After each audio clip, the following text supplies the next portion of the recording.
Bonjour, je m'appelle Colette et je suis spectatrice à la Colline depuis très longtemps, toujours heureuse d'y venir. Son théâtre, c'est un théâtre de poète, c'est clair.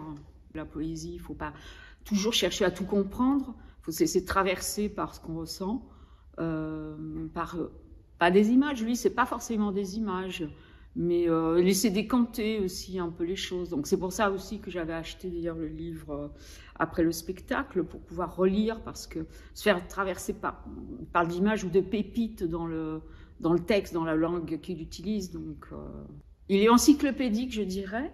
Il est obsédé.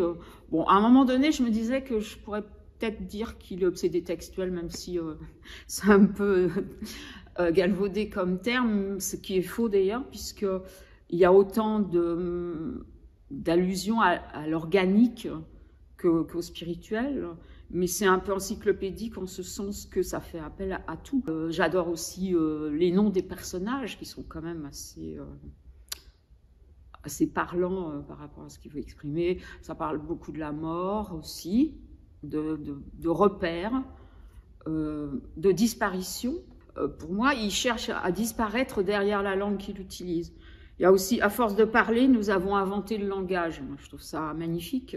C'est exactement la mission du poète et donc de l'homme de théâtre qu'il est. Toutes les marches de la maison sont rangées en paisibles faits et gestes dans les escaliers pour gravir ou se descendre l'une l'autre dans les deux sens de la logique. D'ici jusqu'à par là-bas, en bas, le bonheur est massif. Ça me fait penser aux escaliers de Escher.